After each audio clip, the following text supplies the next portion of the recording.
बच्चा आशा करते हैं कि आप लोग सकुशल होंगे। आज हम आपको 14.1 का 5 नंबर हिसाब बतलाने वाले हैं। जो हिसाब कहता है किसी फुटकर बाजार में फल विक्रेता पेटियों में रखे आम बेच रहे थे। इन पेटियों में आमों की संख्या भिन्न भिन्न थी। पेटियों के संख्या के अनुसार आमों की बंटन निम्नलिखित था और बंटन हिसाब में दिया हुआ है कि आमों की संख्या और पेटियों की संख्या। आमों की संख्या 50 से 52, 53 से 55, 54 से 58, 59 से 61 और 62 से 64।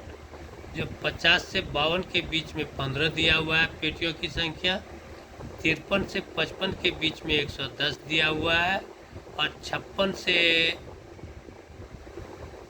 58 के बीच में 135 दिया हुआ है, 59 से 61 के बीच में 115 दिया हुआ है और 62 से 64 के बीच में 25 दिया हुआ है। हिसाब कहता है एक पेटी में रखे आमों की माध्य संख्या ज्ञात कीजिए, जिसको हमने एक सारणी बनाया और सारणी वर्ग अंतराल मेरा था।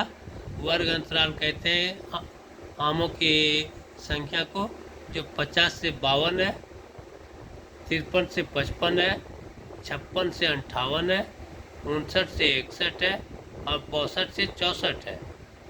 और पेटियों की संख्या हिसाब में दिया हुआ है 50 से 52 के बीच में 15, 53 से 55 के बीच में 110, 56 से 58 के बीच में 135,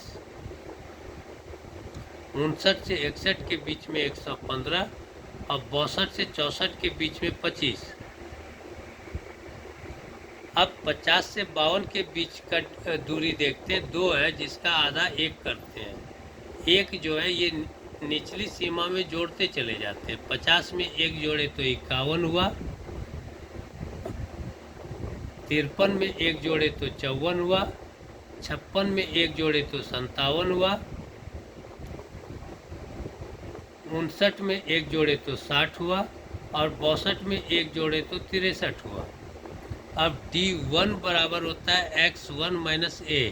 तो चूंकि a हमने 57 को माना है तो 51 में 57 को घटाने पे -6 प्राप्त होता है, 54 में 57 को घटाने पे -3 प्राप्त होता है, 57 में 57 को घटाने पे 0 प्राप्त होता है और 60 में 57 को घटाने पे 3 निकलता है और 63 में 57 को घटाने पे 6 निकलता है। अब U1 बराबर मेरा कहता है x1 माइनस a बटा h। h यहाँ पे हिसाब की गलती की वजह से हुआ है, इसलिए h हम 3 मान लेते हैं। अब 3 इसमें डिवाइड करते चले जाते हैं। -6 में 3 से डिवाइड करेंगे तो -2 होगा।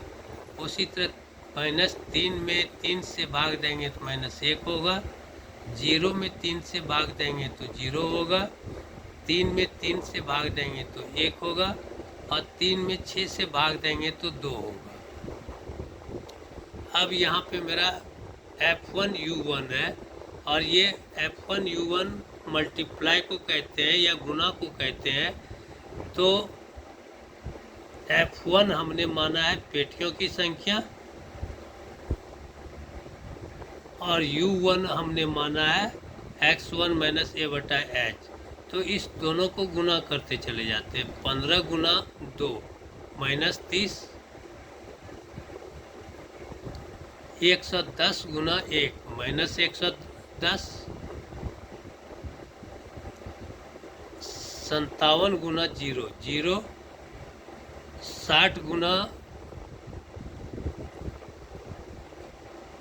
115, 15 गुना 1 115 और 25 गुना 2 बराबर 50। अब F1 को योग करने पे, जोड़ने पे पता चलता है सिग्मा F1 बराबर मेरा 400 होता है और यहाँ पे F1U1 को जोड़ने पे हमें 25 प्राप्त होता है। चूँकि 110 और 30 -140 हो जाता है और यहाँ पे 115 और 50 165, 165 में 130 घटाएंगे तो 25 प्राप्त होता है। जहाँ पे a बराबर मेरा 57 है, h बराबर 3 जो हिसाब में मिस्टेक से हो गया लिखा गया था, इसलिए हमने h को 3 मान लिया। और सिग्मा F1 बराबर 400, सिग्मा F1 U1 बराबर 25। ये सारणी से हमें प्राप्त चलता है। हम माध्य का फार्मूला होता है, माध्य को x से भी इंडिकेट करते हैं। माध्य बराबर a plus sigma F1 U1 बटा सिग्मा F1 इंटू एच।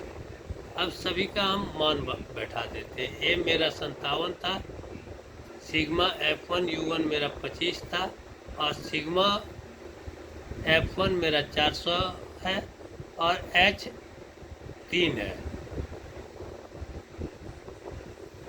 अब इसे सरल करने पे पाते हैं, यहाँ पे 57 है और इस 25 को 3 से गुना कर दिए तो 75 और बटा 400 था ही था, जिसे 75 में 400 पे भाग देने पे 0.1875 होता है।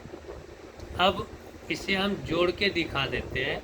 57 जोड़ 0.1875, चूँकि 1.875 है, इसलिए इसे हम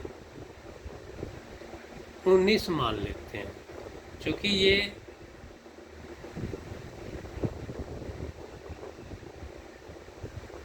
आधे से अधिक ज़्यादा है, इसलिए इसको 19 मान लेते हैं।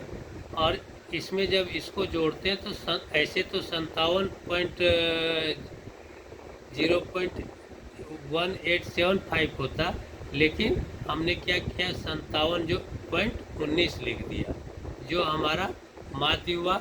और यही हमारा आंसर है, जिसको कि हम माध्य कह सकते हैं।